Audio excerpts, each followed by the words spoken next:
Thank you. President Bach, former President Rudenstein, incoming President Faust, members of the Harvard Corporation and the Board of Overseers, members of the faculty, parents, and especially the graduates. I've been waiting more than 30 years to say this. Dad, I always told you I'd come back and get my degree.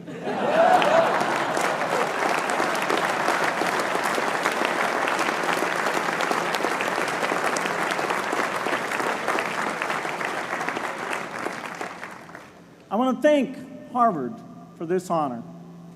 I'll be changing my job next year, and it will be nice to finally have a college degree on my resume. I applaud the graduates for taking a much more direct route to your degrees. For my part, I'm just happy that the Crimson called me Harvard's most successful dropout. I guess that makes me valedictorian of my own special class.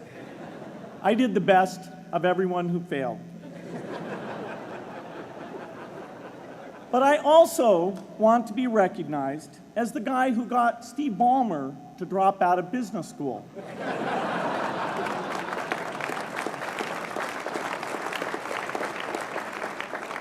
I'm a bad influence.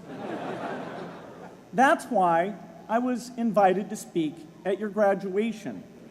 If I'd spoken at your orientation, fewer of you might be here today.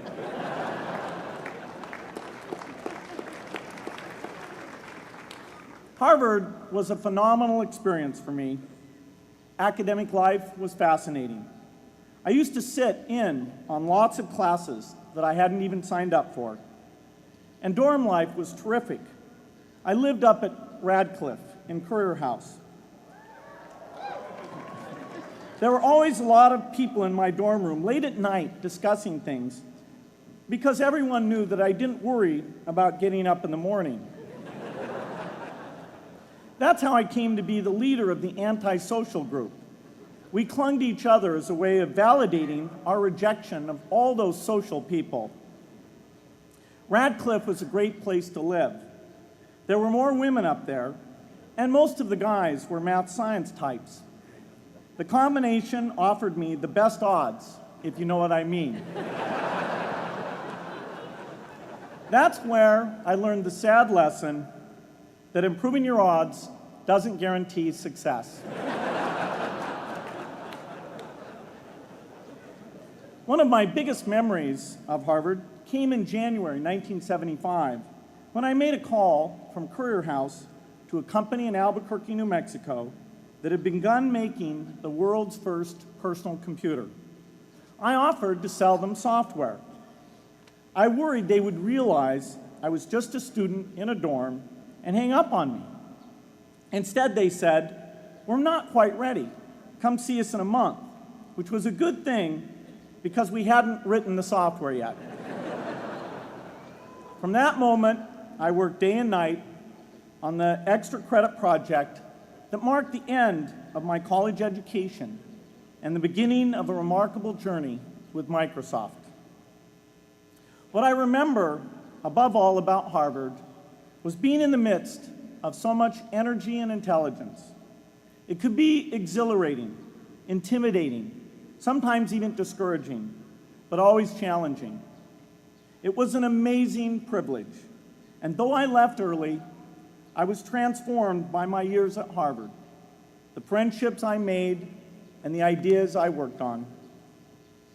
But taking a serious look back, I do have one big regret. I left Harvard with no real awareness of the awful inequities in the world, the appalling disparities of health and wealth and opportunity that condemn millions of people to lives of despair. I learned a lot here at Harvard about new ideas in economics and politics. I got great exposure to the advances being made in the sciences. But humanity's greatest advances are not in its discoveries, but in how those discoveries are applied to reduce inequity.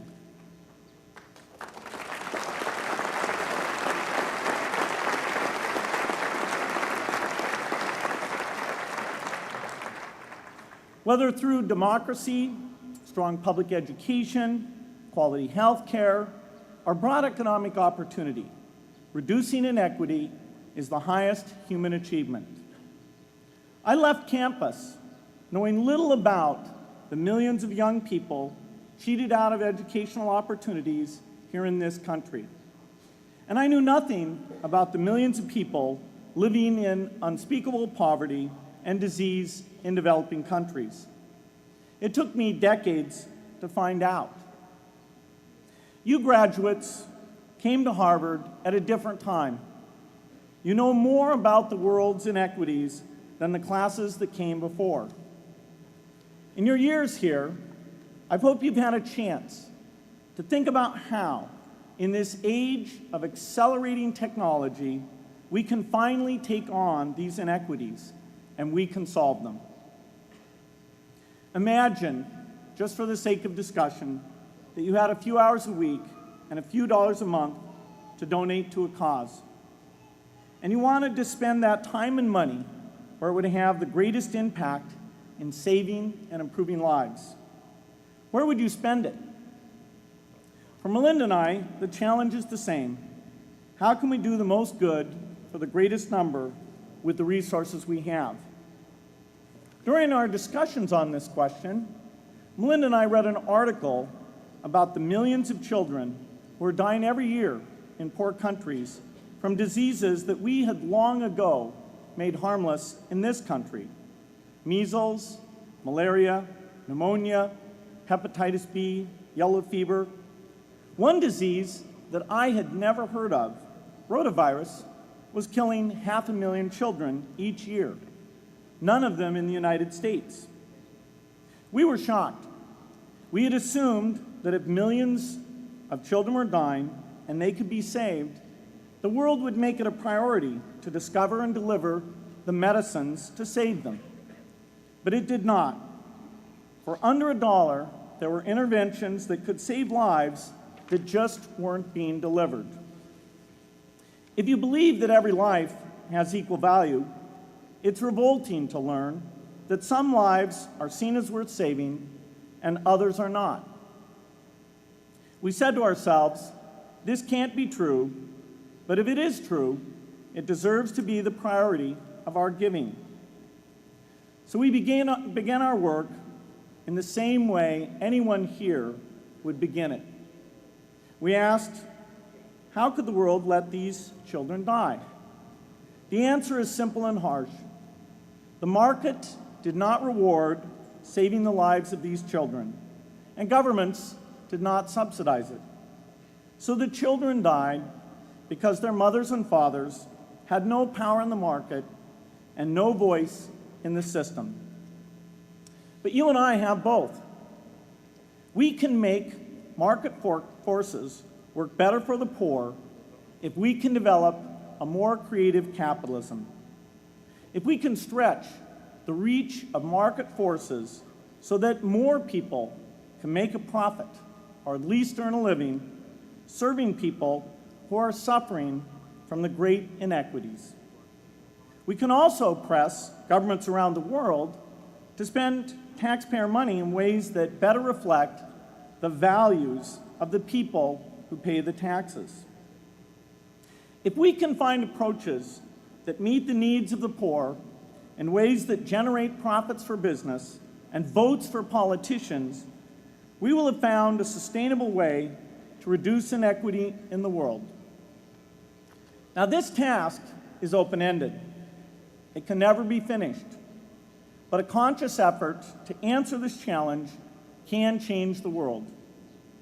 I am optimistic that we can do this. But I talk to skeptics who claim there is no hope. They say, inequity has been with us since the beginning and will be with us until the end, because people just don't care. I completely disagree. I believe we have more caring than we know what to do with.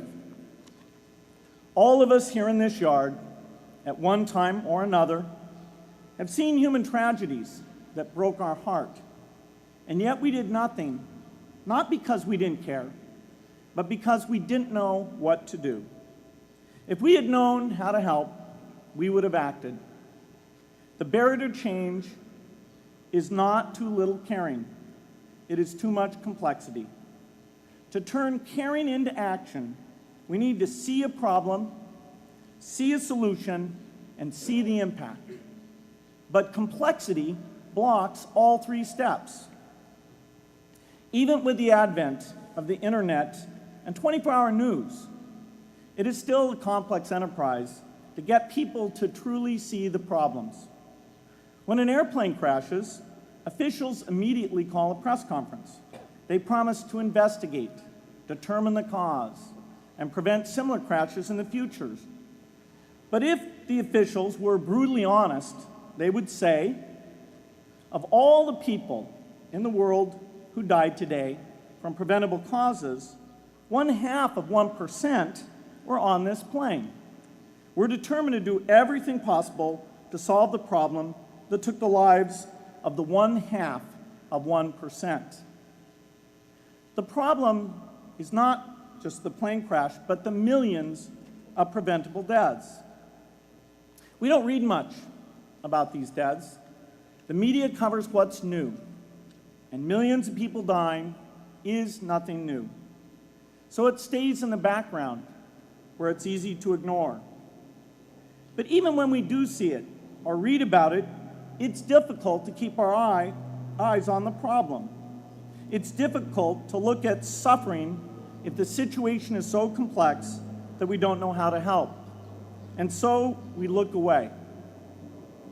If we can really see a problem, which is the first step, we come to the second step, cutting through the complexity to find a solution.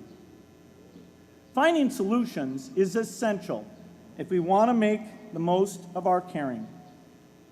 If we have clear and proven answers anytime an organization or individual asks, "How can I help?" then we can get action, and we can make sure that none of the caring in the world is wasted. But complexity makes it hard to mark a path of action for everyone who cares, and makes it hard for their caring to matter. Cutting through complexity to find solutions runs through 4 predictable stages: determine a goal, find the highest impact approach, deliver the technology ideal for that approach, and in the meantime, use the best application of technology you already have, whether it's something sophisticated like a new drug or something simple like a bed net. The AIDS epidemic offers an example. The broad goal, of course, is to end the disease. The highest leverage approach is prevention. The ideal technology would be a vaccine that gives lifelong immunity with a single dose. So governments, drug companies, and foundations are funding vaccine research. But their work is likely to take more than a decade. So in the meantime, we have to work with what we have in hand, and the best prevention approach we have now is getting people to avoid risky behavior. Pursuing that goal starts the 4-step cycle again. This is the pattern. The crucial thing is to never stop thinking and working, and never do what we did with malaria and tuberculosis in the 20th century, which is to surrender to complexity and quit. The final step, after seeing the problem and finding an approach, is to measure the impact of the work and to share that, success or failure, so that others can learn from the efforts. You have to have the statistics, of course. You have to be able to show, for example, that a program is vaccinating millions more children. You have to be able to show, for example, a decline in the number of children dying from the diseases. This is essential not just to improve the program, but but also to help draw more investment from business and government. But if you want to inspire people to participate, you have to show more than numbers. You have to convey the human impact of the work so people can feel what saving a life means to the families affected. I remember going to the World Economic Forum some years back and sitting on a global health panel that was discussing ways to save millions of lives. Millions!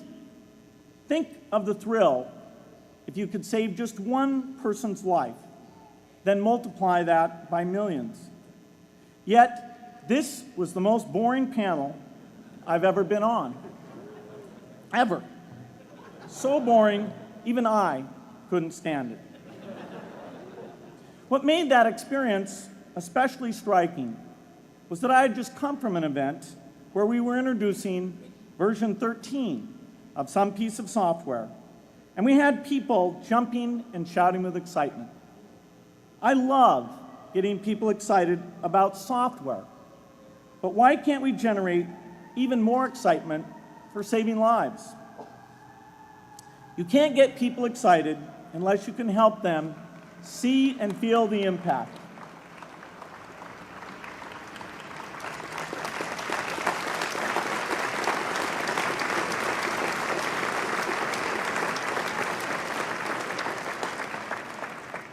The way to do that is another complex question.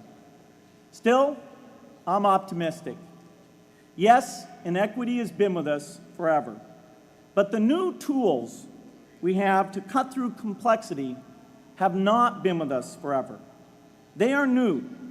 They can help us make the most of our caring, and that's why the future can be different from the past. The defining and ongoing innovations of this age, biotechnology, the personal computer, and the internet, give us a chance we've never had before to end extreme poverty and end death from preventable disease. 60 years ago, George Marshall came to this commencement, and he announced a plan to assist the nations of post-war Europe. He said, I quote, "I think one difficulty is that the problem is one of such enormous complexity that the very mass of facts presented to the public by press and radio make it exceedingly difficult for the man in the street to reach a clear appraisement of the situation.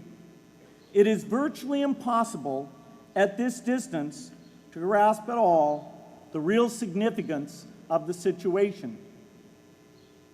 30 years after Marshall made his address, which was 30 years ago, as my class graduated without me, technology was emerging that would make the world smaller, more open, more visible, less distant. The emergence of low-cost personal computers gave rise to a powerful network that has transformed opportunities for learning and communicating.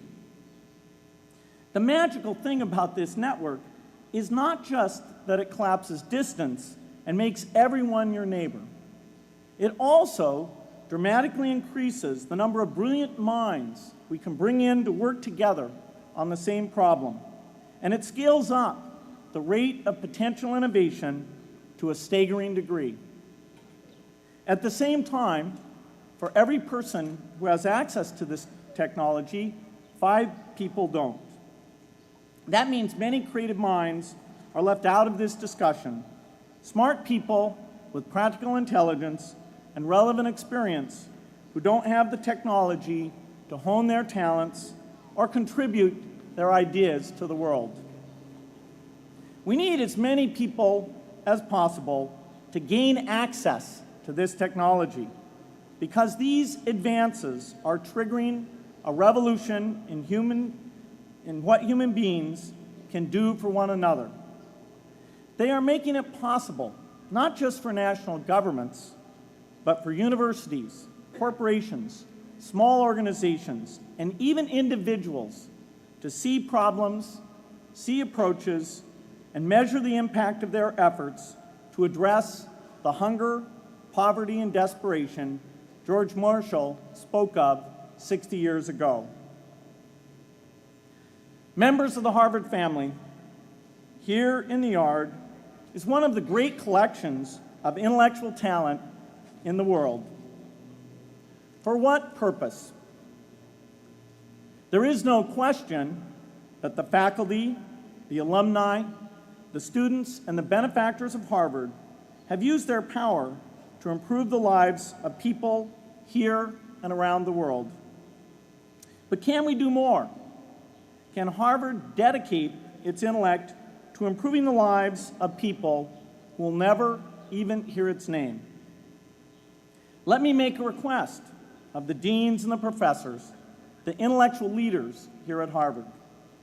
As you hire new faculty, award tenure, review curriculum, and determine degree requirements, please ask yourself, should our best minds be more dedicated to solving our biggest problems? Should Harvard encourage its faculty to take on the world's worst inequities?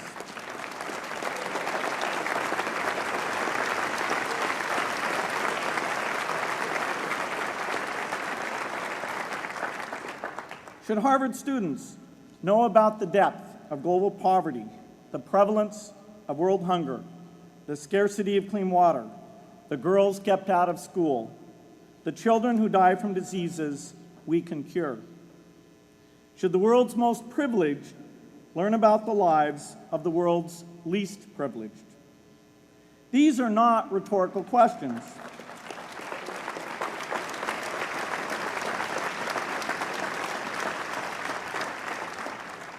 You will answer with your policies. My mother, who was filled with pride the day I was admitted here, never stopped pressing me to do more for others. A few days before I was married, she hosted a bridal event at which she read aloud a letter about marriage that she had written to Melinda. My mother was very ill, with cancer at the time, but she saw one more opportunity to deliver her message, and at the close of the letter she said, "From those to whom much is given, much is expected."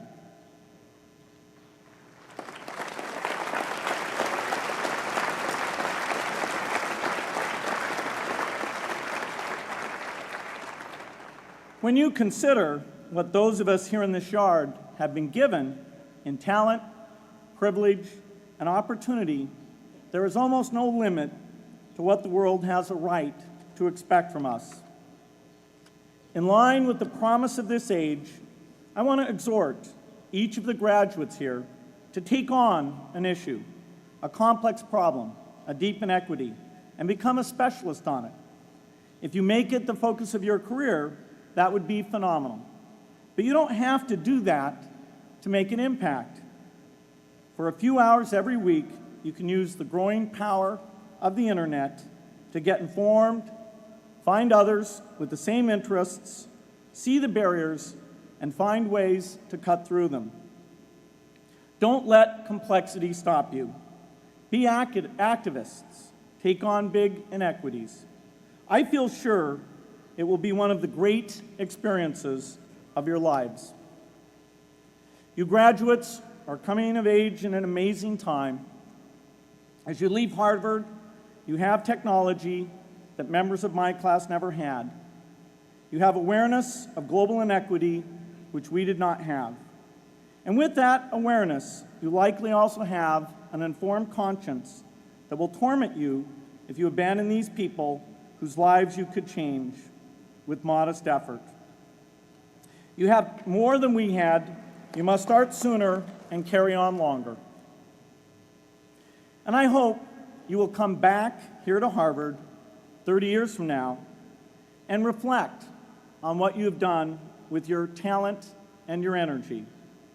I hope you will judge yourselves not on your professional accomplishments alone, but also on how well you have addressed the world's deepest inequities.